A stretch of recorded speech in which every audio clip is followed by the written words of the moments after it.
प्रिय विद्यार्थियों, नमस्कार। Jyotiba Phule group of education में आप सबका स्वागत है। मैं कई तरह से लगातार आपको ह्यूमन ऑर्गन्स के बारे में बता रहा हूँ। ह्यूमन सिस्टम की डिटेल मैंने आपको दी है और कल तक मैं आपको अनुकंपी, परानुकंपी तंत्रिका तंत्र के बारे में बता चुका हूँ। आज मैं आपको तंत्री कोशिका के बारे में ज्ञान प्रदान करना चाह रहा हूँ। तंत्री कोशिका का दूसरा नाम होता है न्यूरॉन।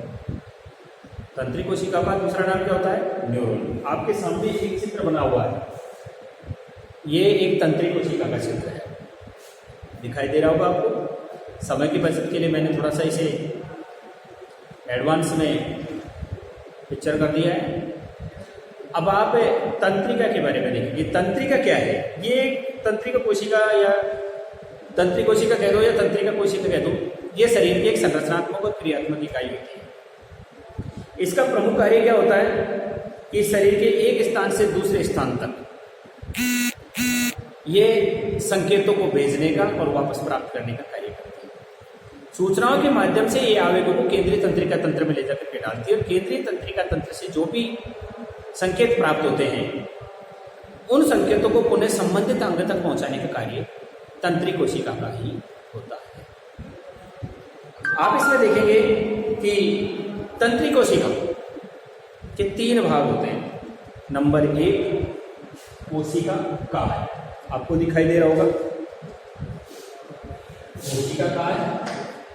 नंबर 2 में आपको ध्रुवांश दिखाई दे रहा होगा, ये तंत्रिकांश हो गया। और ये जो निकले हुए हैं इन्हें हम ध्रुवांश कहते हैं, ध्रुवांश। इसका नाम हो गया ध्रुवांश। प्रमुख रूप से 3 भाग होते हैं। कौन कौन से? कोशिका काय, ध्रुवांश और तंत्रिकांश। 1, 2 और ये 3। और सिनेप्टिक कोशिकाएं जहां पर लगी रहती है वो तंत्रिका का अंतिम हिस्सा होता है, इसे कहते हैं तंत्रिका का अंतिम भाग। यहां पर ये जो दिखाई दे रहे हैं इनको न्यूरो ट्रांसमीटर कहते हैं, न्यूरो ट्रांसमीटर।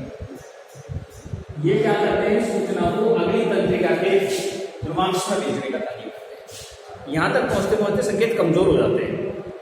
जिस तरह से विद्युत लाइन लंबी दूरी तय करने के पश्चात कमजोर हो जाती है तो उसे पुनः ट्रांसफार्मर लगा करके उसके वोल्टेजों को घटाया या बढ़ाया जाता है।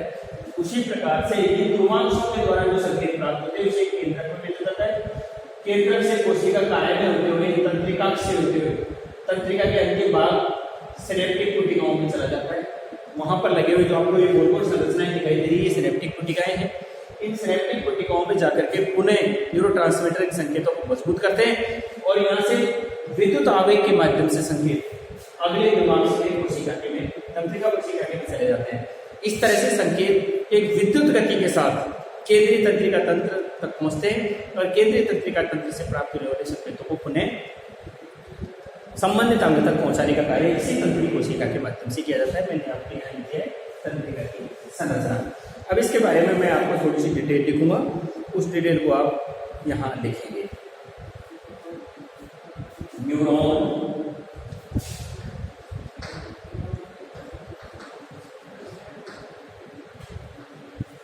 न्यूरॉन कह दो या तंत्री कोशिका कह दो, इसको एक ही नाम है। तंत्रिका तंत्र की तंत्रिका तंत्र की संरचनात्मक एवं क्रियात्मक इकाई। जैसे शरीर की संरचनात्मक और क्रियात्मक इकाई कोशिका होती है, उसी प्रकार से तंत्रिका तंत्र की संरचनात्मक और क्रियात्मक इकाई क्या होती है? तंत्री कोशिका होती है, जिसके द्वारा यह तंत्र शरीर में, जिसके द्वारा यह तंत्र शरीर में एक स्थान से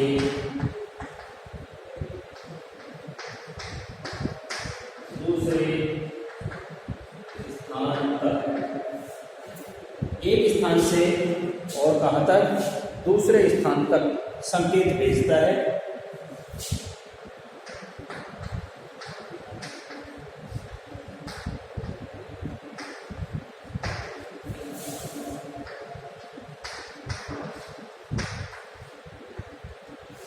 संकेतों को क्या करने का काम करता है, भेजता है। तंत्रिका कोशिकाएं शरीर के हर ऊतक अंगों को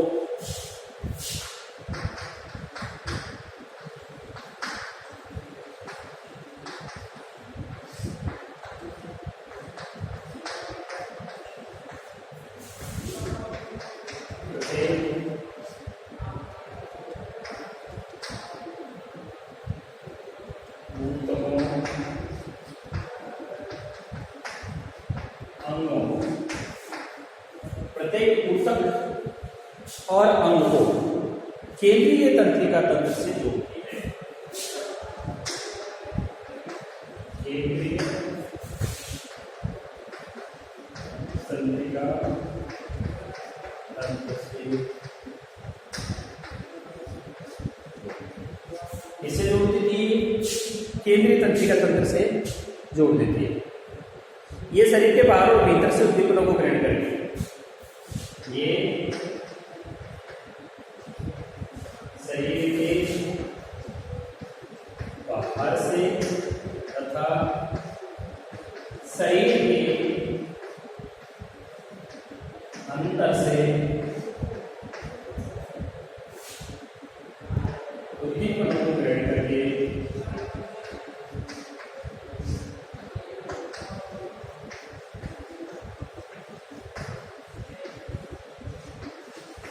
उद्दीपन यानी प्राप्त ताप, दाब, दर्द आदि का अनुभव करके, उद्दीपन को ग्रहण करके और आवेगों को संकेतों के माध्यम से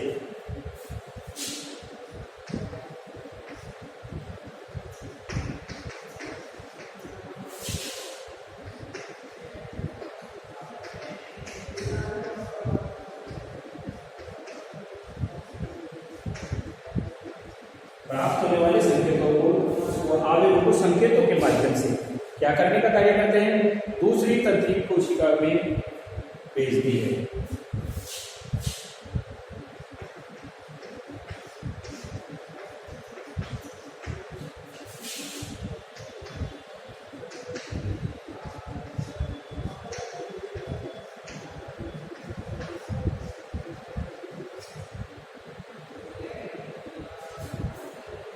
दूसरी तंत्रिका कोशिका में भेज देती है।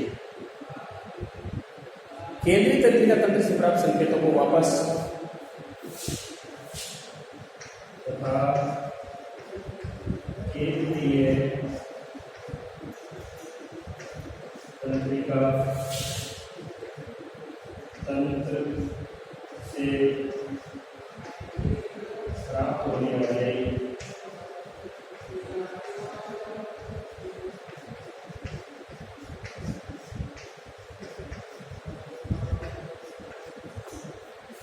पुनः कहानी आती है तंत्रिका कोशिका में पहुंचाने का कार्य है।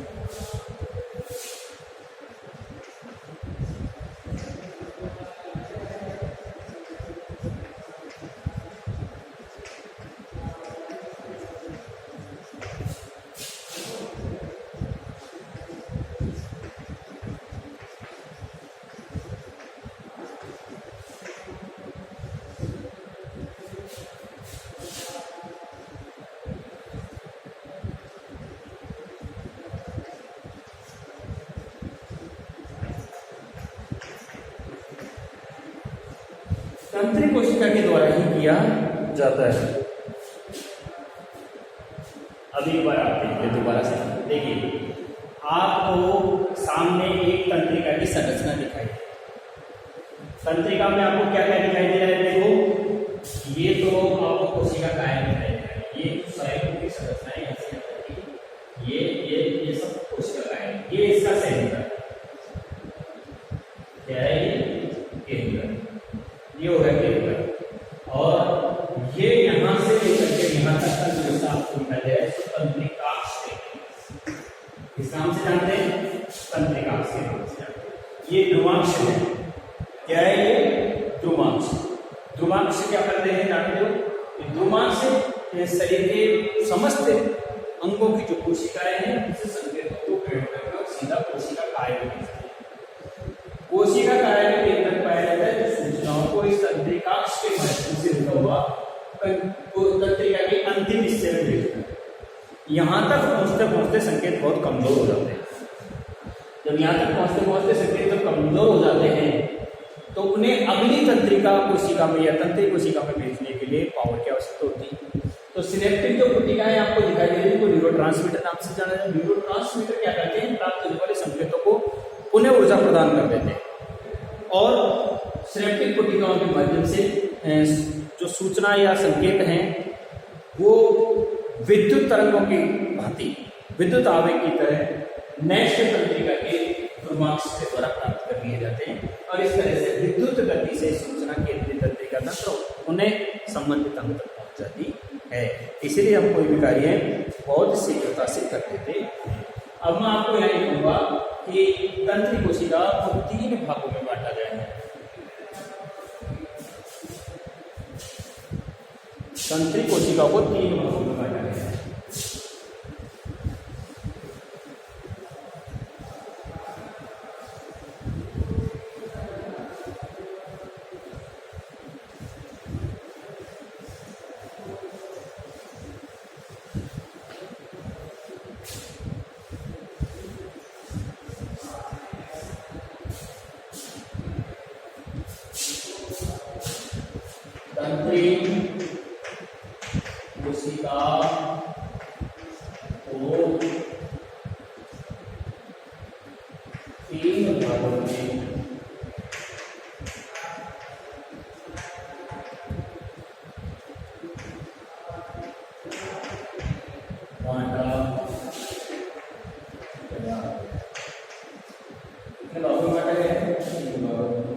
सबसे पहले क्या है, कोशिका काय।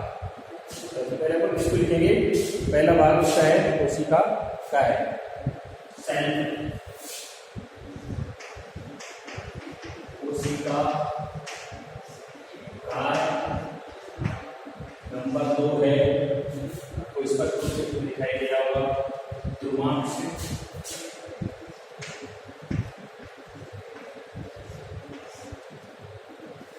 नंबर 3 है तंत्रिका।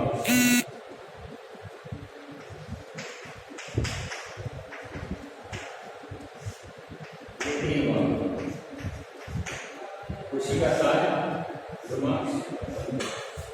अब सबसे पहले हम पढ़ेंगे यहाँ पर कोशिका काय। पहला पॉइंट है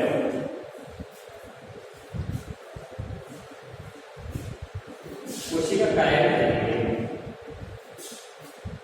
कोशिका काय के अंदर आपको क्या दिखाई दे रहा है, आपको ये ध्रुवांश दिखाई दे रहे होंगे तंत्रिका और ये केंद्रक दिखाई दे रहा है।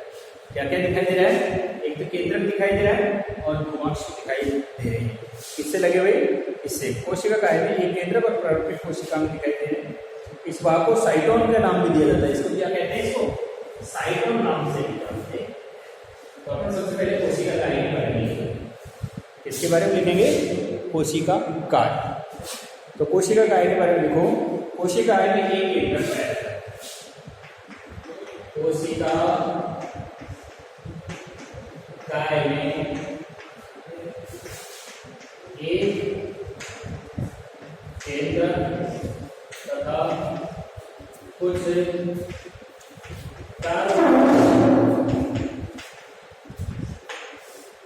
कोशिका में दिखाई देते हैं।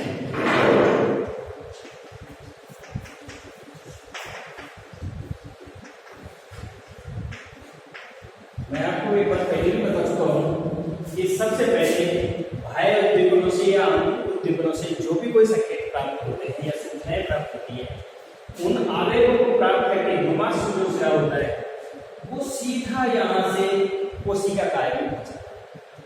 कोशिका काय में केंद्रक पाया जाता है। यहाँ से ये सूचनाएं तंत्रिकाक्ष के माध्यम से तंत्रिका का जो अंतिम भाग है वहां तक पहुंचती है। तंत्रिका के अंतिम भाग को हम सिनेप्टिक कोशिकाओं के नाम से ही जानते हैं। यहाँ तक प्राप्त होने वाले संकेत पहुंचते पहुंचते अत्यधिक दुर्बल और कमजोर हो जाते हैं। तंत्रिका के अंतिम भाग पर जो सिनेप्टिक कोशिकाएं पाई जाती है न्यूरोट्रांसमीटर के नाम से जाना जाता है। जिस प्रकार से मैंने आपको पहले भी बताया, विद्युत लाइन में एक स्थान से दूसरे स्थान तक विद्युत के संचरण करते समय विद्युत अपना पावर लैप्स कर देती है,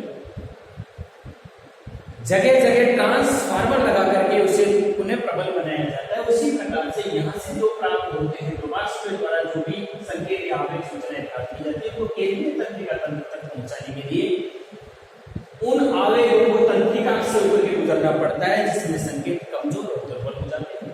सिनेप्टिक पुटिकाएं जो तंत्रिका का अंतिम भाग होता है, वहां पर पाए जाने वाले न्यूरोट्रांसमीटर उन संकेतों को पुनः ऊर्जा प्रदान करके और प्रबल बना देते हैं।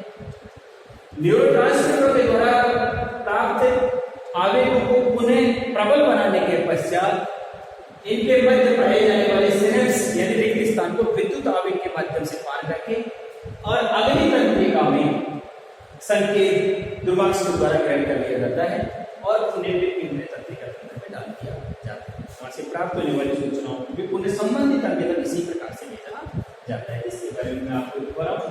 मैंने आपको बताया कि तंत्रिका की संरचना के आधार पर तंत्रिका या तंत्रिक कोशिका के 3 भाग होते हैं।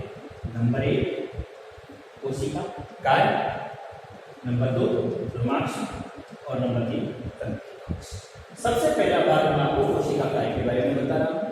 कोशिका काय में एक केंद्र और कुछ प्रारंभिक कोशिका पाए जाते हैं। केंद्र आपके सामने पीले कलर में आपको चित्र में मैं दिखा रहा हूं, संबंधित अंग दिखाई दे रहे हैं। अब आप इसमें आगे देखिए, मैंने आपको यहाँ पे लिखा दिया कोशिका में केंद्र को कुछ प्रारंभिक कोशिका पाए जाते हैं। इस बात का नाम साइटोन भी है। इसे किस नाम से भी जानते हैं?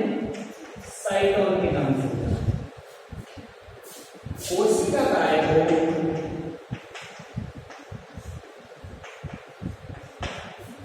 को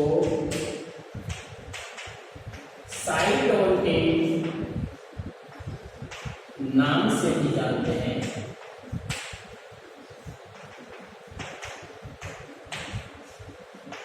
या यूं भी कह सकते हैं हम कोशिका काय का दूसरा नाम साइटोन भी होता है। यहां तक की बात आपके सामने आ गई। इसी में से होकर के सूचनाएं विद्युत आवेग के माध्यम से कोशिका काय के माध्यम से ही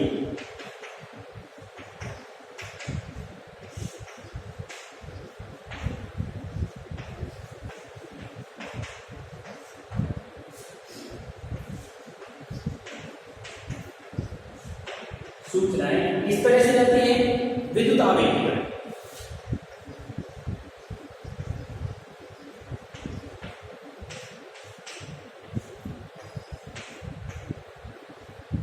विद्युत आवेग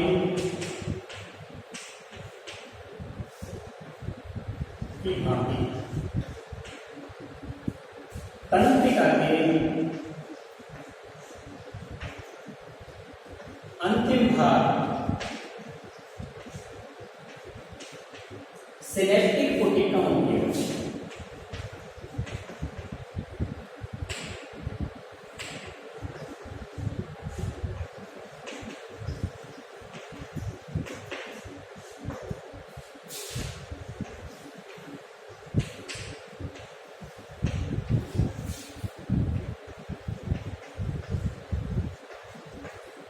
अब आपके समझ में आ गया होगा कि साइटोन भाग के द्वारा ही सूचनाओं को प्राप्त करके और तंत्रिका के माध्यम से अंतिम हिस्से तक भेजा जाता है। इसमें अभिलाक्षणिक तथा अति अभिरंजित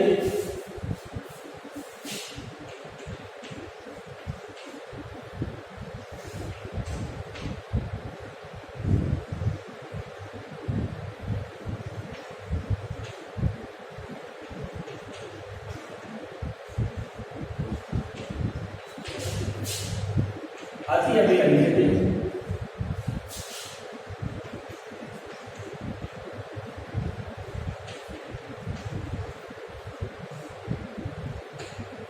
निषेध ग्रेन्यूल भी पाए जाते हैं लगे हुए। क्या रहते हैं? निषेध ग्रेन्यूल पाए जाते हैं।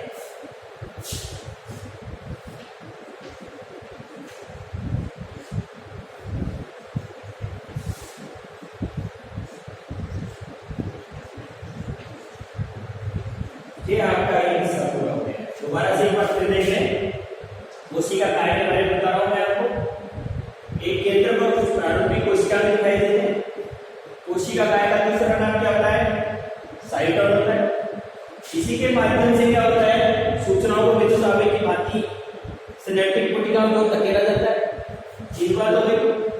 और इसमें अति अभिलाक्षणिक और अतिरंजित तात्पर्य यहाँ है, ये जो ग्रेन्यूल है ये इनके अंदर तत्काल लक्षणों को ग्रहण करने की शक्ति पाई जाती है। तत्काल क्या करते हैं? लक्षणों को अपनी ओर आकर्षित करके ग्रहण कर लेते हैं, इसलिए यहाँ इसको अभिरंजित और अभिलाक्षणिक कहा है। जस्ट कलेक्ट करने वाले, तत्काल सूचनाओं को एकत्रित कर लेने वाले कहा जाता है। ये इसे ग्रेन्यूल इसी दो मार्क्स के हिस्से होते हैं। अब इसके बाद आपके सामने पॉइंट नंबर आ रहा है, तो इसको क्या कहते हैं? हम द्रुमाक्ष कहते हैं।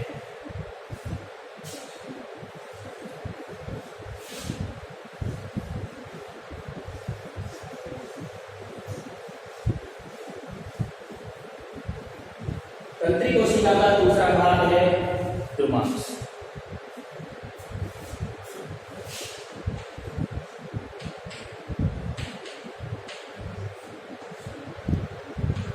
अब आपके सामने स्पष्ट हो गया है कि द्रुमाक्ष इनका निषेध ग्रेन्यूल अति अभिलाक्षणिक होते हैं और अति अभिरंजित होते हैं। तो ये द्रुमाक्ष के हिस्से हैं। इनका प्रमुख कार्य आपके सामने आएगा। इस सूचनाओं को क्या करना होता है? एकत्रित करना होता है और आगे रखना होता है। कोशिका काय का खेलने का कार्य। आगे का कार्य किसका शुरू हो जाता है? साइटोन का शुरू हो जाता है, जो तंत्रिकाक्ष के माध्यम से सूचनाओं को अंतिम हिस्से तक भेजने का कार्य करता है। स्पष्ट हो गया आपके सामने? ये कोशिका ऐसे निकले, ये कोशिका काय या साइटोन से निकले छोटे छोटे, कैसे होते हैं? छोटे छोटे इसे ग्रेन्यूल होते हैं। क्या होते हैं ये? कोशिका काय से निकले छोटे छोटे तंतुनुमा होते हैं, जो क्या करते हैं? उद्दीपनों को ग्रहण करते हैं।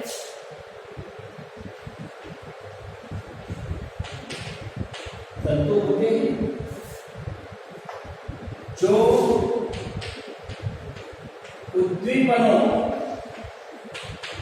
उद्दीपनों से तात्पर्य है, उद्दीपनों से तात्पर्य है कि वातावरण और शरीर के अंदर होने वाले जो भी कुछ बदलाव हैं उनको क्या करना? ग्रहण करना ही उद्दीपन कहलाता है। जैसे ताप, दाब, दर्द आदि को क्या कहते हैं? उद्दीपन। तो ये कोशिका काय से निकले छोटे छोटे तंतु होते हैं जो उद्दीपनों को ग्रहण कर कहां तक पहुंचाने का कार्य करते हैं? कोशिका काय की केंद्र तक पहुंचाने का कार्य करते हैं।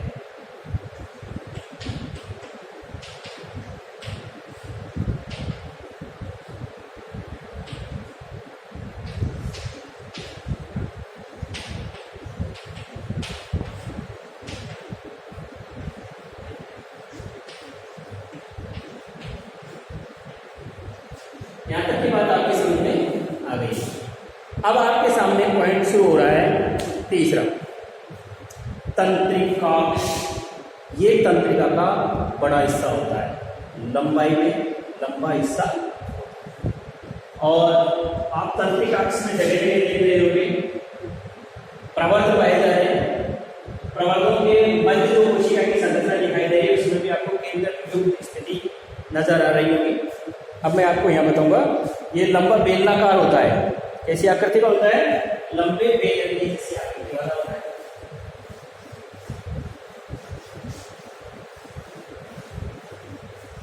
पहले तो इसकी हम संरचना के बारे में देख रहे हैं, फिर इसकी कार्य प्रणाली लिखेंगे कि कैसे कार्य करती है। ठीक है, तंत्रिकाक्ष की हिस्सा है।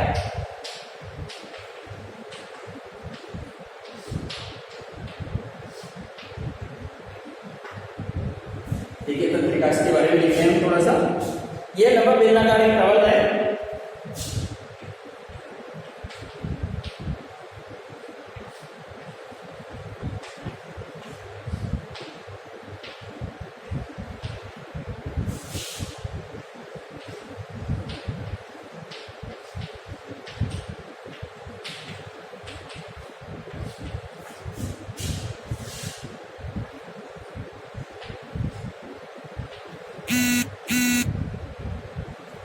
तंत्रिकाक्ष तंत्रिका का एक लंबा बेलनाकार प्रवर्ध होता है जो कोशिका काय से लेकर के और तंत्रिका के अंतिम भाग तक फैला होता है।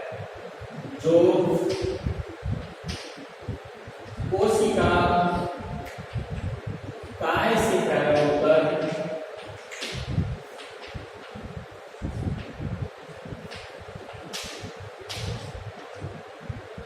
कोशिका के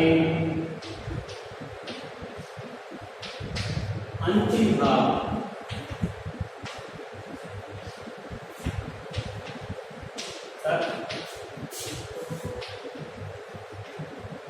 फैला होता है। आगे और संरचना याद है आपके समझ में कि कहां से शुरू करके कोशिका काय से शुरू होकर के यहां से शुरू होकर के और यहां तक जो भाग आपको तंत्रिकाक्ष का दिखाई दे रहा है क्या कहलाता है? तंत्रिकाक्ष कहलाता है। इसकी संरचना धागेनुमा होती है। ऐसी होती है इसकी संरचना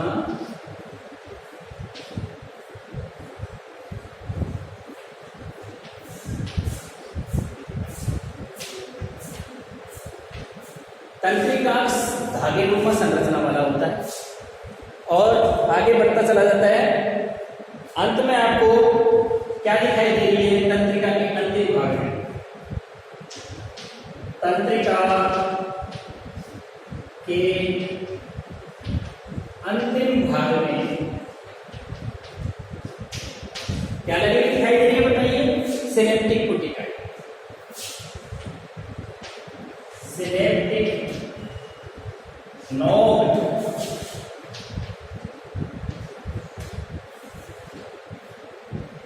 लगी हुई होती है।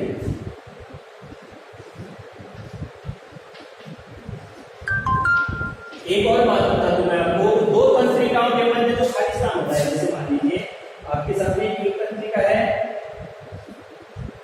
ये इसका अंतिम हिस्सा आ गया,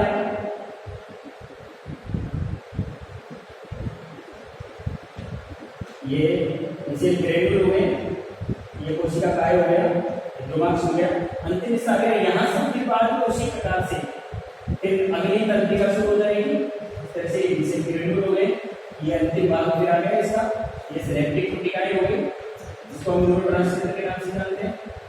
यहां से जब सूचनाएं पुटिकाओं के माध्यम से नेक्स्ट तंत्रिका को भेजी जाती है यहाँ, तो विद्युत आवेग के माध्यम से भेजी जाती है। इसी प्रकार से क्रम से लगी हुई रहती है। इनके बीच ये जो खाली जगह है, एक तंत्रिका के अंतिम यानी न्यूरोट्रांसमीटर या सिनेप्टिक नोड के और दूसरी तंत्रिका के न्यूरॉन्स के, ये जो आपको यहाँ दिखाई दे रहे हैं नुमाश भाग, इनके बीच में जो खाली जगह होती है उसको हम सिनेप्स कहते हैं। किस नाम से जानते हैं? सिनेप्स के नाम से जानते हैं। एक नंबर का क्वेश्चन बनता है ये कि दो तंत्रिकाओं के मध्य रिक्त स्थान या खाली जगह को किस नाम से जाना जाता है। तो आपका प्रश्न बनकर क्या रहता है कि उसे हम किस नाम से जानते हैं? सिनेप्स के नाम से जानते हैं।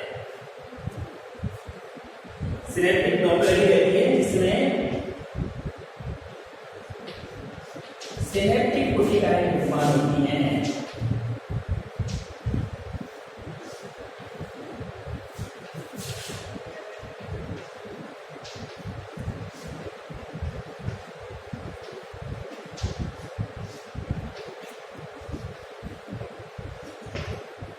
सिनेप्टिक पुटिकाएं सिनेप्टिक नोड पर विद्यमान हो गई।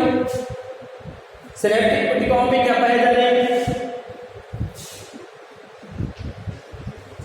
केवल संरचना के आधार पर लिखते चले जाइए, कुछ नहीं।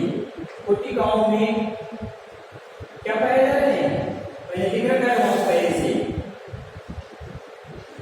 न्यूरो ट्रांसमीटर पाए जाते हैं। और मैं आपको पहले भी बता चुका हूं न्यूरो ट्रांसमीटर का प्रमुख कार्य क्या होता है? कमजोर पड़े हुए सूचनाओं या आवेगों, विद्युत आवेगों के कमजोर पड़े हुए तंत्र को पुनः ऊर्जा प्रदान करके क्या करना? मजबूती प्रदान करना प्रमुख कार्य होता है।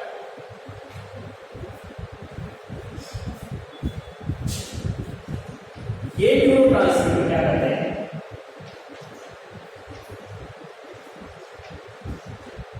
ये न्यूरोट्रांसमीटर कमजोर पड़ी सूचनाओं को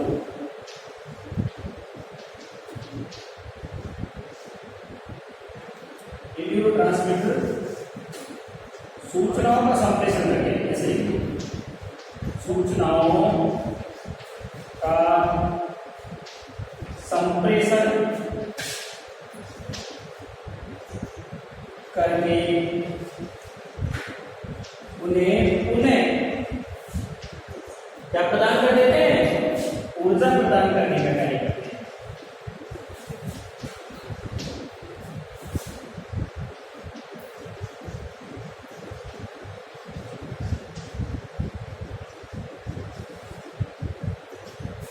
आ गया होगा आपके समझ में यहाँ कि ये जो न्यूरोट्रांसमीटर कोशिकाओं में पाए जा रहे हैं, न्यूरोट्रांसमीटर होते हैं सिनेप्टिक नर्व के अधीन से लगे हुए। ये क्या करते हैं, ये पहले तो सूचनाओं को एकत्रित करते हैं, यहाँ से आने वाली सूचनाओं को एकत्रित करने में कमजोर पड़ जाती है जो सूचनाएं, उन्हें वो अपनी ऊर्जा प्रदान करके और क्या कर देते हैं, मजबूती प्रदान कर देते हैं, ताकि सूचना एक तंत्रिका से दूसरी तंत्रिका में क्या हो सके, ट्रांसफर हो सके। चारों तरह एक चीज और लिख लो यहाँ कि एक तंत्री कोशिका का अंतिम हिस्सा दूसरी तंत्रिका के द्रुमांश भाग से जुड़ा हुआ होता है। दोनों के मध्य खाली जगह तो पाई जाती है, लेकिन सूचनाओं का संप्रेषण करने के लिए जुड़ा हुआ होता है। ये हिस्सा, इसके आगे क्या आएगा, दूसरी तंत्रिका का अंतिम हिस्सा, फिर उसके आगे इसी तरह से क्रम से लगे। जैसे मान लीजिए मैं ये बनी हुई है तंत्रिका, तंत्री कोशिका बनी, उसके पीछे दूसरी ऐसी बना दो, तीसरी ऐसी बना दी, तो पंक्तिबद्ध रूप में इसी तरह से तंत्रिकाएं, जैसे यहाँ से शुरू करके केंद्रीय तंत्रिका तंत्र हो गया, मेरुरज्जु से जुड़ गया, मेरुरज्जु से तंत्रिका कोशिका के अंतिम हिस्से तक जा रही है।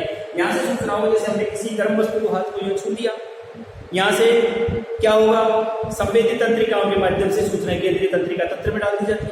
केंद्रीय तंत्रिका तंत्र का संबंध किससे होता है, मस्तिष्क से होता है।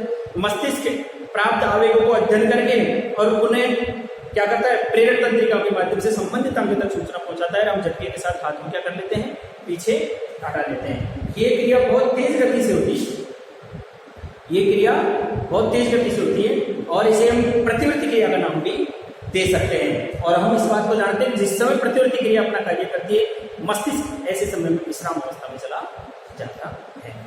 यहाँ तक की बात मैं आपको बता सकता हूँ।